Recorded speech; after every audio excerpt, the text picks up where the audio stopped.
Doctor जिसे भारत में भगवान का दर्जा दिया गया है, क्या हो अगर उन्हीं की लापरवाही किसी की जान ले ले। ऐसा ही कुछ वाकया हुआ था तमिलनाडु के चेन्नई में, जहां डॉक्टर्स की लापरवाही ने एक मरीज की ऑपरेशन के बाद जान ले ली। लेकिन आपने कभी सोचा नहीं होगा कि इसका मुआवजा लेने के लिए एक परिवार को 15 साल तक कानूनी लड़ाई लड़नी पड़ी।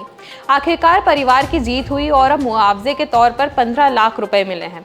परिवार का कहना था कि इस सेंटर पर उनके मरीज को एनेस्थीसिया की गलत डोज दे दी गई, जिसकी वजह से उसकी जान चली गई। हमारी आज की रिपोर्ट भी इसी विषय पर है, तो आइए आपको बताते हैं क्या था यह पूरा मामला और आखिरकार परिवार ने कैसे जीती यह कानूनी लड़ाई। नमस्कार, मैं यशस्वी जोशी स्वागत करती हूँ आपका यूबी न्यूज में, जहां हम न सिर्फ खबरें लाते हैं बल्कि उसका बारीक और सटीक विश्लेषण भी करते हैं। न्यूरो सर्जरी से तो एक मरीज की जान बच गई, लेकिन टेस्ट के लिए किए गए एक स्कैनिंग सेंटर में एनेस्थीसिया की गलत डोज की वजह से जान चली जाती है। एक मुश्किल न्यूरो सर्जरी के बाद चेन्नई के किलपॉक में एक निजी स्कैनिंग सेंटर में एनेस्थीसिया की अतिरिक्त खुराक दिए जाने के कारण कार्डियक अरेस्ट में एक व्यक्ति की जान चली जाती है। मृतक के परिवार वालों ने स्कैनिंग सेंटर के खिलाफ लंबी लड़ाई लड़ी। 15 साल बाद परिवार ने स्कैनिंग सेंटर के खिलाफ तमिलनाडु के तिरुवल्लुर में जिला उपभोक्ता विवाद निवारण फोरम में कानूनी लड़ाई जीती। अब परिवार को मुआवजे के रूप में 15 लाख रुपए मिले हैं। फोरम ने पिछले सप्ताह फैसला सुनाया कि स्कैनिंग सेंटर को मानसिक पीड़ा के लिए परिवार को राशि का भुगतान करना चाहिए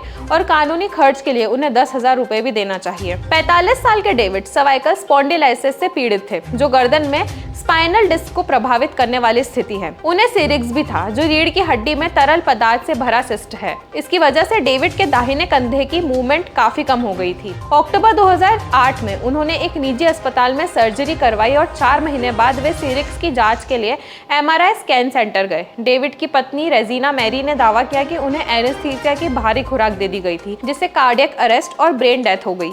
उन्हें पास ही के एक निजी अस्पताल में भेज दिया गया, लेकिन 15 दिनों बाद उनकी मृत्यु हो गई। परिवार ने फोरम में स्कैनिंग सेंटर के खिलाफ मामला दर्ज कराया। स्कैन सेंटर ने डेविड की मौत का कारण सर्जरी और ऑपरेशन से उत्पन्न परेशानियों को बताया। सेंटर ने न्यूरो सर्जरी मामले का हवाला देते हुए संकेत दिया था कि इस तरह की अनुवांशिक न्यूरो दिक्कत अक्सर सर्जरी के बाद भी ठीक नहीं होती है और हृदय गति रुकना संयोगवश हुआ था। स्कैन सेंटर ने तर्क दिया था कि MRI के लिए आमतौर पर एक एनेस्थीसिया नहीं दिया जाता है, लेकिन डेविड के डॉक्टर ने इसकी सिफारिश की क्योंकि अत्यधिक दर्द, चिंता और मोटापे से मरीज पीड़ित था, जिससे बेहोशी के बिना स्कैन करना मुश्किल हो गया था। सेंटर ने कहा कि केवल 1 मिलीग्राम की खुराक दी गई थी, जो मृत्यु का कारण बनने के लिए आवश्यक मात्रा का 10वां हिस्सा थी। स्कैनिंग सेंटर ने कहा कि अगर एनेस्थीसिया गलत तरीके से दिया गया होता तो डेविड 1 मिनट से अधिक जीवित नहीं रह पाता। फिर भी वह जीवित रहा और उसे 15 दिनों तक अस्पताल में भर्ती रहना पड़ा। हालांकि सेंटर की ओर से इस्तेमाल किए गए एनेस्थेटिक के पेपर उपलब्ध नहीं कराए गए और ये बात नोट की गई। स्कैनिंग सेंटर अपने दावे को पुष्ट करने के लिए मेडिकल पेपर उपलब्ध कराने में विफल रहा कि हृदय गति रुकना एनेस्थीसिया के बजाय सर्जरी के कारण हुआ था। तो यह थी हमारी आज की खास रिपोर्ट, और आपको ये कैसी लगी अपने विचार हमसे जरूर साझा करें। वीडियो पसंद आए तो इसे लाइक और शेयर करें, साथ ही चैनल को सब्सक्राइब जरूर करें।